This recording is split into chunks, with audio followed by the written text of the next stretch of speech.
Good afternoon, everybody. It was already mentioned in the moderation. We talk about innovation in unsecure times.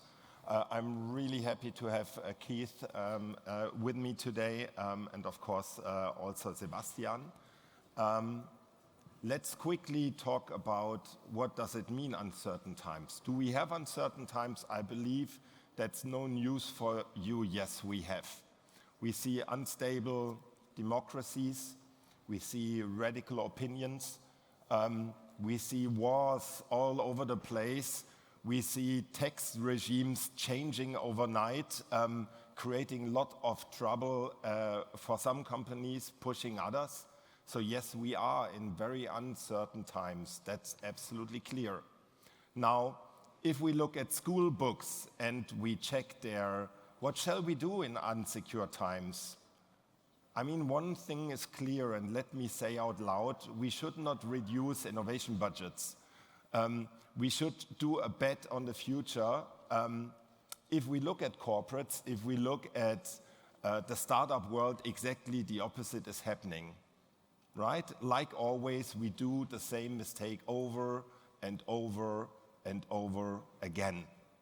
We reduce budgets. We step out of great startups. And that is something which I believe, and I want to say that very clear, is very, very wrong. My name is Ritzman. I'm CEO of E.ON Group Innovation, so obviously I think it's wrong. I have to fight every day for my budget. And what we do at E.ON Group Innovation is we basically drive innovations over the whole footprint of E.ON and try to identify challenges, solve them, and create real impactful solutions. I'm here today with my two co-panelists, and we want to have a very interactive discussion. So I'm also asking you in the audience, if we trigger you, if you have a comment, raise your hand. We have someone with a mic there.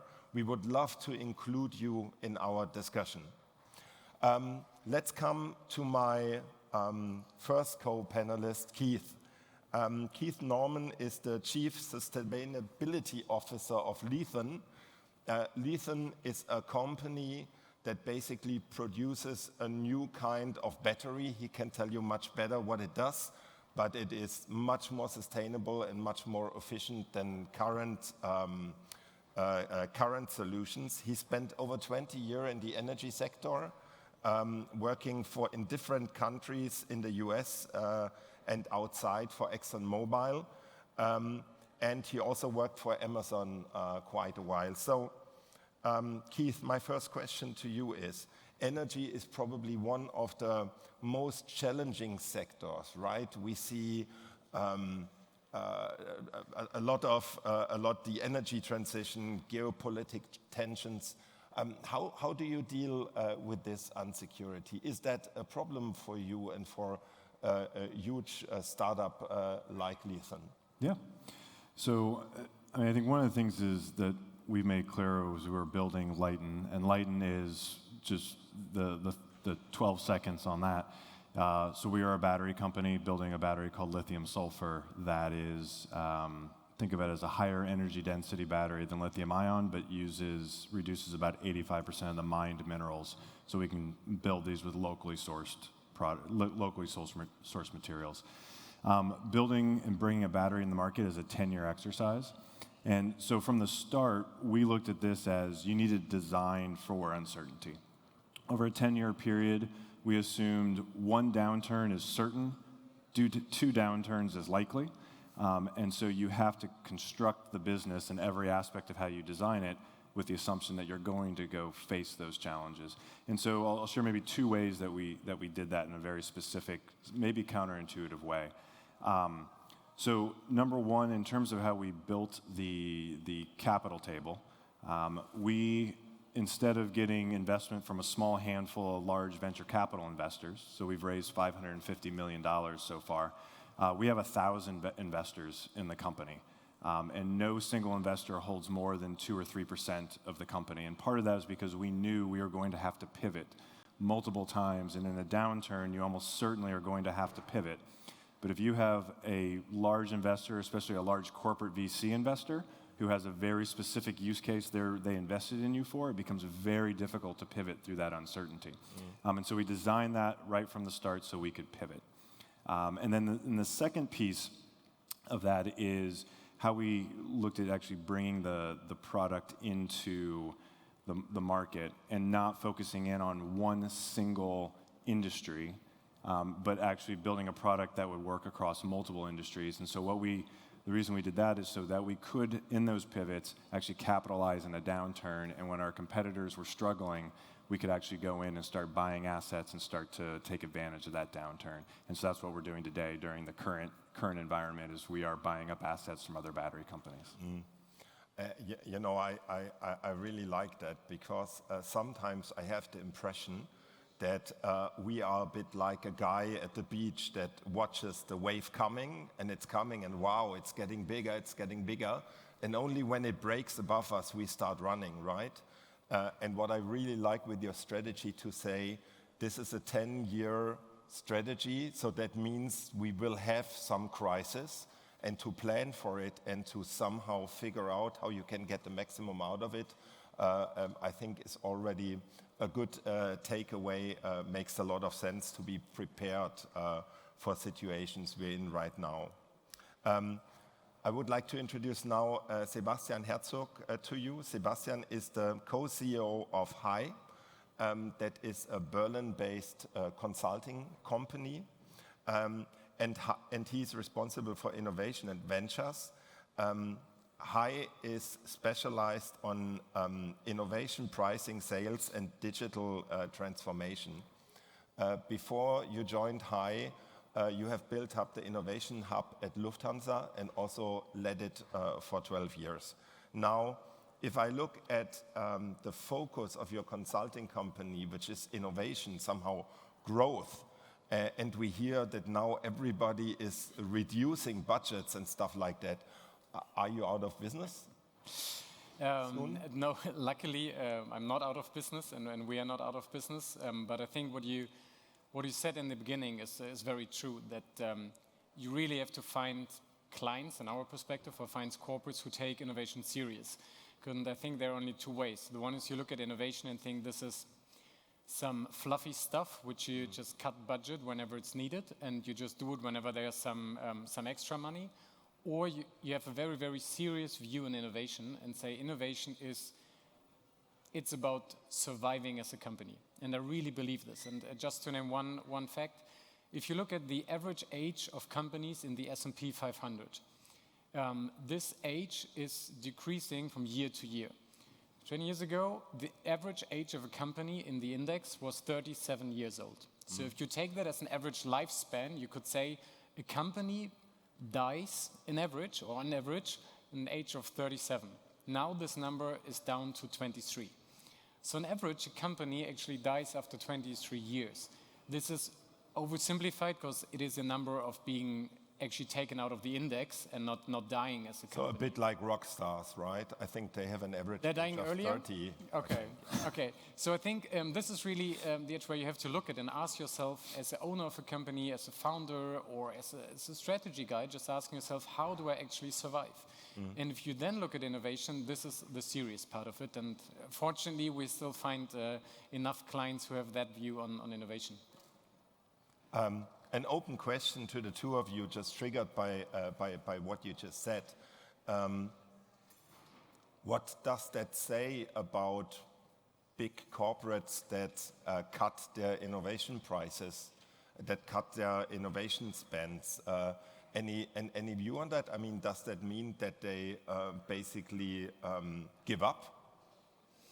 I wouldn't say so. I really believe it depends on the pressure you feel. And sometimes you really have to cut everything just in order to survive, go through that line, and then grow again. But the thing is, this can cost you a lot of time. And most of the time, just becoming more efficient is not a good answer to survive. Becoming more efficient might be a good answer in a very short time frame, but not in the long one. So I think it really depends.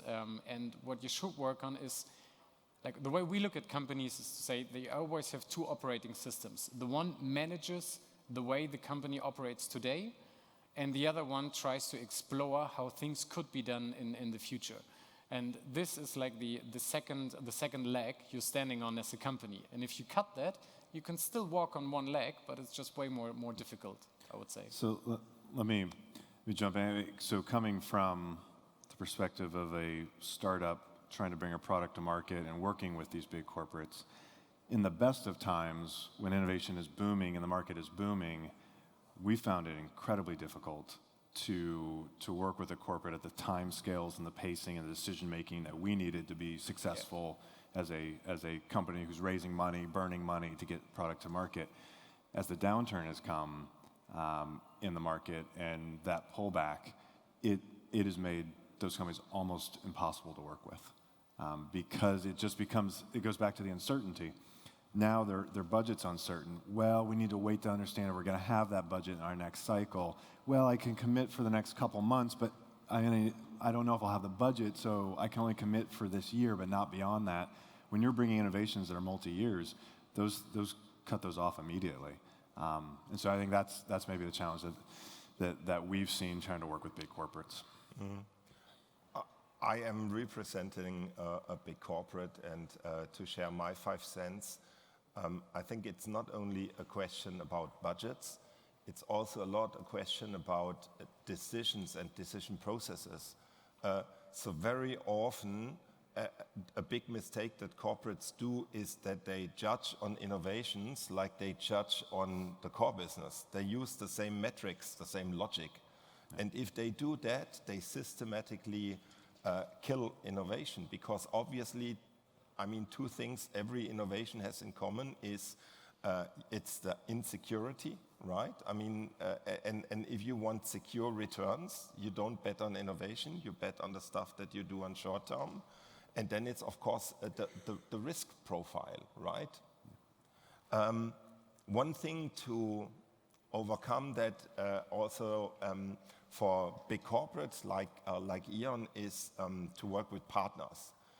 So when we see the challenges that we have with the energy transition, we just realize at E.ON we need to go out there and find people to support us. And the logic behind that is very simple. You can have the brightest minds in the company, you will still find much more bright minds outside your company. So we need to team up to successfully drive innovation.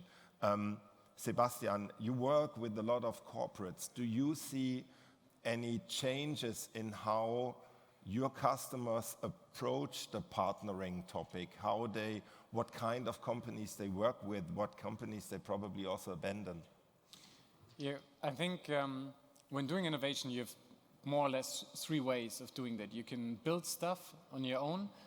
This market is nearly dead, I would say, because building stuff, especially as a corporate, from your own takes, I don't know, 3, 5 years, 7 years to any kind of return.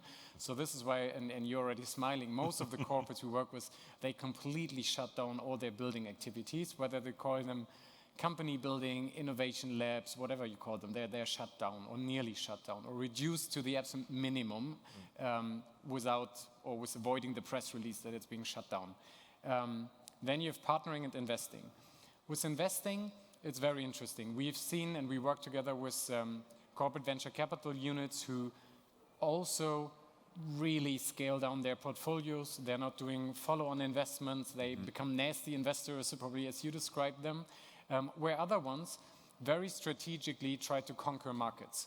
We're like one of our clients, they now have 500 million to spend externally, and we're doing the target search for them to spend those 500 million. And it's 500 million only focusing on growth, on future, not related to the existing core products. So this is a mix. With partnering, to come to your question, I mean, the topic of venture clienting is kind of the new black in the corporate innovation sphere. But if you ask yourself, what kind of problem do you have if venture clienting is the solution? Venture clienting means you use the solution of a startup and become their client. If you look behind that, this actually just means that you as a corporate, you have no overview of the solutions out there. So I think venture clienting is the answer to a very inefficient procurement department. Because if, as a corporate, you would be able to, A, know who is out there and who is building all the innovative solutions, and B, being able to source them or partner with them, you don't have to put this like buying solution into an innovation unit. It should be part of your core product. But the problem is, we have actually drilled down or actually stripped down everything with regard to procurement, and we actually forbid maverick buying. So nobody's allowed to just purchase any solution. Everything goes to this central purchasing department. And I think this is a big problem, and this is why venture clienting becomes so successful. And I believe it is an interesting way. But what you need, and that's just the last sentence, you need to have a good problem first. You're not coming from the solution and say, okay, that's an interesting startup, let's partner with them. You first have to understand, what is my problem, what is my challenge as a corporate, and then look for the specific answers out there. I would like to add there, because I think that's really an important point. Something that I already saw a lot of times in corporates are this kind of, I have a great startup, I have identified that, and now I show off with the startup in the company and run to every guy and try to sell them the startup. That is something that doesn't work for a very, very, very, very simple reason. The probability that the most brilliant startup solves exactly the challenge of the person that you're talking to, the moment that you're talking to the person, is close to zero. So that's basically a lost case. So I highly agree with you. You always need to start with the problem and the challenge, and then you need to find the right startup or the right partner. And of course, you need to engage with them properly. Because one mistake that I very often see in corporates is they find startups and then they just make them freak out with their procurement processes or their complex contracts they have to sign. Please just sign this little form. Unfortunately, it has 100 pages, right? We're working through about 5 of those right now. Exactly, and that's where I just wanted to give you the chance to comment on that. Yeah. If you like, why don't you share a kind of funny story or something that you have experienced when you work with the corporates? I mean, I think the primary thing that we see over and over is any bet on a startup technology is a recognition that version 1 of that product, even for those making it, is kind of an embarrassment. Like to be honest, it's not what you want to put out there.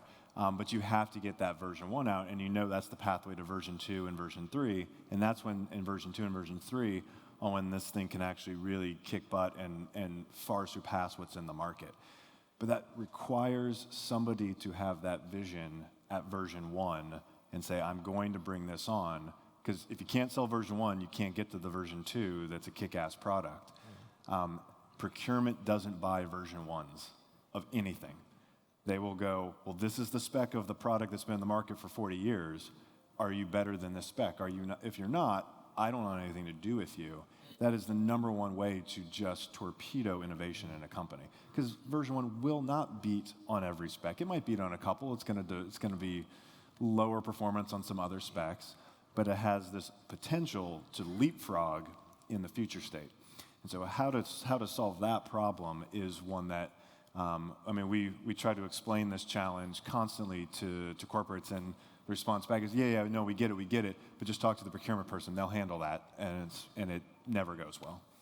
I would like to add to that. I mean, this version 1 thing, that is something I'm confronted very often also when I talk about e-mobility, when people tell me, Mark, I like e-mobility, but it's not mature yet. The whole charging and so on doesn't work. My suggestion is, why don't we just start it when the technology is mature? And obviously, that doesn't work, right? You need to have version 1, 2, 3, 4, 5. You cannot just start with perfect technology. Before I continue, I'm still looking into the crowd here. And I just saw that Marco Vogt is there, and I would like to point a question to you. I mean, Marco is the founder of the Green Tech Festival. So why don't you share with us a bit what is your thought, what kind of behavior you currently see when you talk to corporates also about contributing to events like the Green Tech Festival?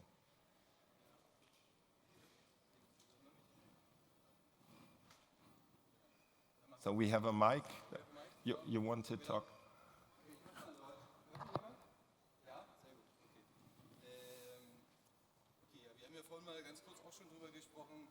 Wir haben ja ganz viele Corporates.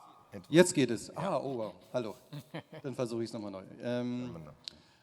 Ist ein bisschen spontan, aber wir machen das jetzt mal. Ja, der Unterschied vielleicht zu den letzten Jahren ist, wir haben nach wie vor die Corporates, die wir auch in den letzten Jahren hatten, hier. Aber wir haben halt eine Zurückhaltung. Wir merken momentan, das ist eine große Unsicherheit im Markt. Bei vielen, das fängt bei den Startups an, das geht bei den großen Unternehmen weiter, bei dem Mittelstand sowieso. Keiner weiß so richtig, wo stehen wir eigentlich in dem Thema, wo müssen wir eigentlich hin und wie geht es eigentlich weiter? Sind die Regularien vielleicht zu streng? Also ich war gerade eben drüben im ESG-Bereich, da gibt es die einen, die sagen, ja, da kann man ja mega viel Geld verdienen mit viel Beratung. Die anderen sagen, das ist viel zu viel, das kann ich ja niemals mehr leisten. Die nächsten großen Automobilunternehmen sagen uns, ja, ist ja total schön, dass ihr das macht, aber wir verkaufen im Moment gar keine Autos so richtig. Und Energieversorger sagen uns, ja, finden wir total super, wir haben gerade ganz andere Probleme, die wir lösen müssen. Wir können jetzt nicht auf eine Marketingveranstaltung gehen, wir schicken mal einen Sprecher. Und ich könnte jetzt unzählige Beispiele nennen. Wir können es ein Stück weit verstehen, aber es nutzt nichts. Das Thema bleibt das Gleiche. Wir haben einfach das Problem, dass das Klima sich derart verschlechtert für uns Menschheit, dass wir hier einfach nicht weiterkommen.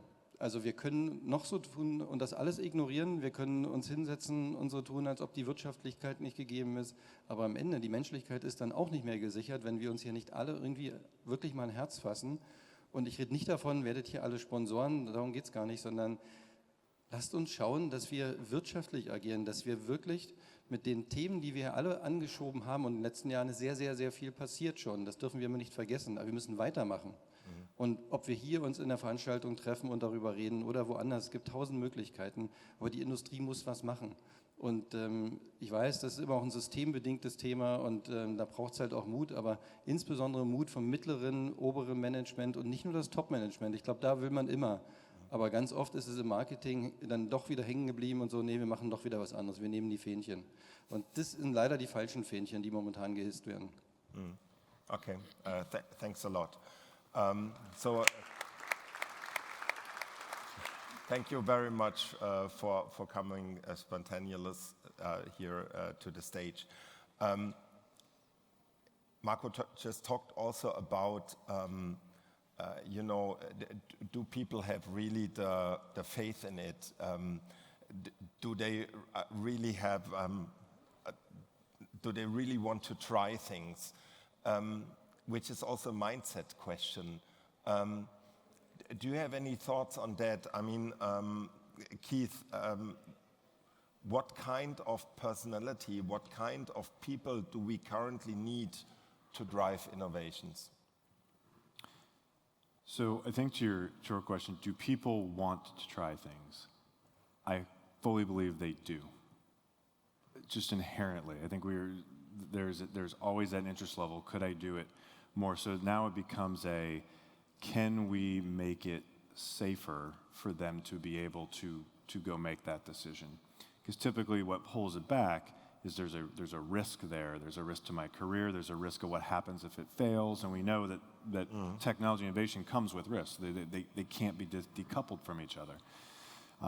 And so, one of the things that we do as a startup, as we go talk to really any client, but especially sort of a corporate client and potential customer, is how do we de-risk them to say yes on this? How do we make sure our product is going to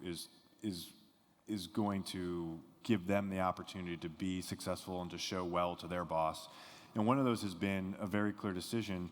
We make a product that reduces the carbon footprint of batteries by nearly 80% and is critical for electrification.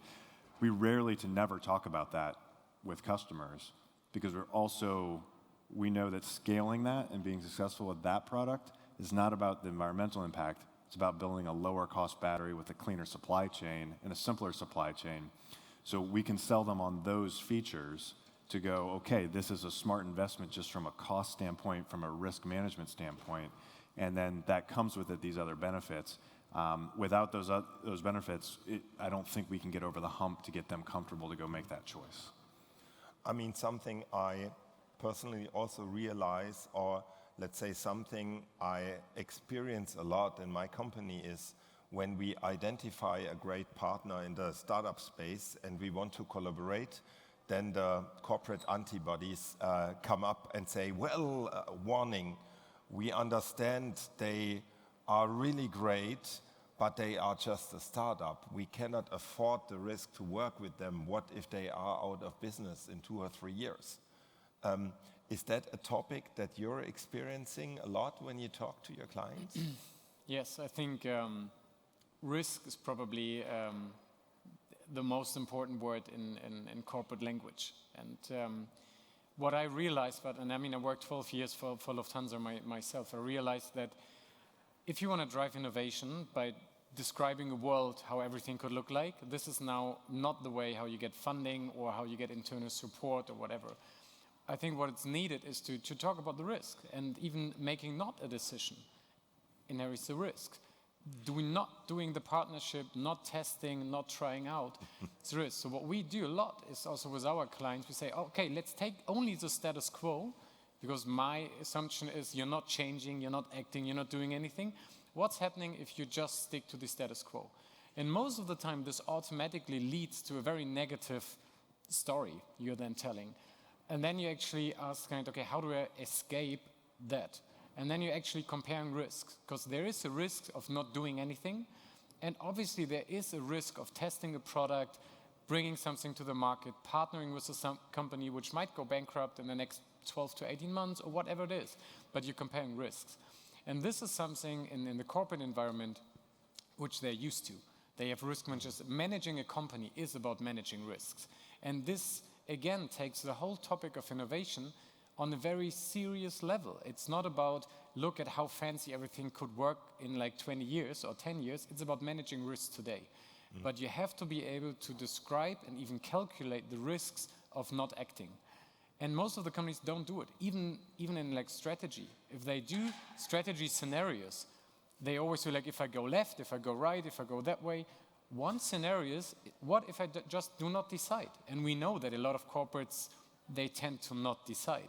And this is something where you have to put some more beef to the bone, and then it really levels up the discussion, because it's then nothing or the innovation, again, with a money tag on it.